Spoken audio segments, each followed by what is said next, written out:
Hi there, and welcome to another tactical series here on BTN. Okay, so on one of the previous shows, I covered the 442 Diamond, and this is like a close relative of the 442 Diamond. In fact, the 442 Diamond, the 4312, and the 4132, you can flip flop these systems very easily among themselves because they're all, first of all, narrow systems. Secondly, they'll use the same players. They can use the same players. So here we have a version of the 4312 I like to call a camping version. This is actually a very high risk version as well. In this version of the tactic, you're actually basically getting more players into transitions. You're looking for goals. You're pushing more players up on the pitch, and there's a strong possibility your flanks could get, if you don't have three solid central midfielders, you could run into some trouble. However, this is pretty solid. It brings a lot of threat. So, but most of your threat is going to come from your wing backs. These wing backs are absolutely crucial to how you're going to play the system. I've used this system many times in the past. It's one of my favorite systems in the world. Okay, so here we got wing backs. There's all of these boys. They don't do anything. Not gone for any PS except for the goalkeeper's been told to distribute it to the fullbacks and take short kicks. Here, once again, only the playmakers got the more direct and more risky passes. The rest have been told to keep it simple. Attacking playmaker doesn't do anything special. DLF and poacher doesn't do anything special. It's a very simple tactic. Control fluid, mentality, and shape. Work ball into box, play wider, use of side track, prevent short goalkeeper distribution. This is all about putting lots of pressure on the AI. Very important that these two players be very good. You need these players to have plenty of stamina. They're going to be running up and down the flanks for 90 minutes. So if they don't have the stamina, don't have natural fitness, you're not going to get much. You also are going to be looking at them to have a decent acceleration, first touch. They need to be able to do something with the ball.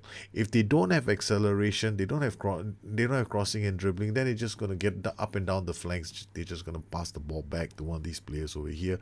But if they do have the requisite skill set to exploit the space, then they're going to be a very dangerous outlet for crosses. Here we got a poacher, and we're using a DLF on support and a poacher and attack. If you notice, if you compare this to the 442 Diamond that I did recently, not too much difference here. The DLP, if you drop him into this position, it becomes the 442 Diamond.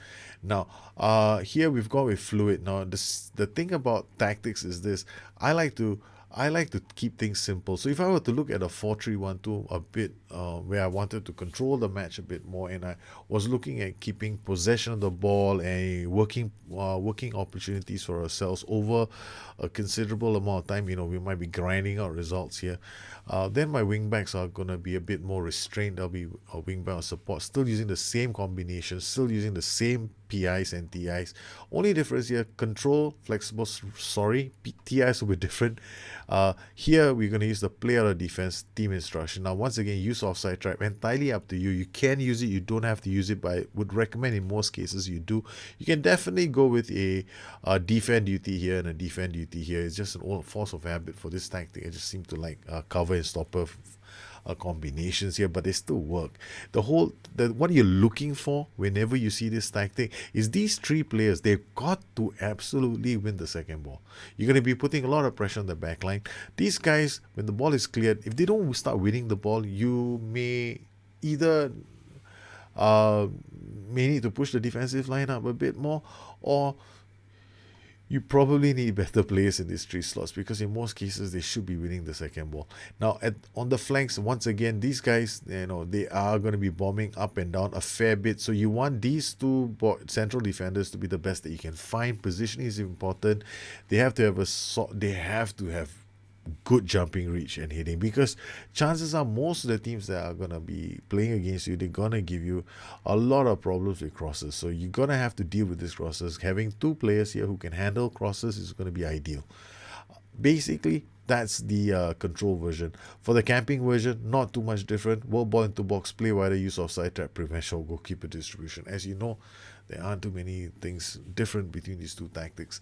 The difference probably is the attack duty and the way we use the team instructions. However, you could easily turn this into like a direct attacking tactic without having to worry about uh, too many people being involved in transitions. How do we do this? We just change this from control to structured. It's as simple as that. Or you can even go standard and structured if you feel like you want to be a bit more risk averse. Now remember, the moment you reduce your mentality, your boys on the flanks, your two wing backs, they're gonna get tucked in. The lower your mentality, the lower the narrower you become in your defense. So you gotta have to remember all of this. Changing width does not change the way you defend. So these are all important things that you need to bear in mind for all the tactics. So you've got three versions here that you can easily use. You can use the camping version, you can use the control version. If you so choose, you can even make it slightly a bit more attacking.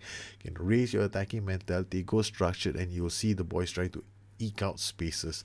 What about roam from positions as a team instruction? Definitely usable. If I wanted to use control structured, I probably have my players roaming from position, but this tactic generally overwhelms most teams if you have the right players for it. Yes, and we will have more tactics coming up very soon.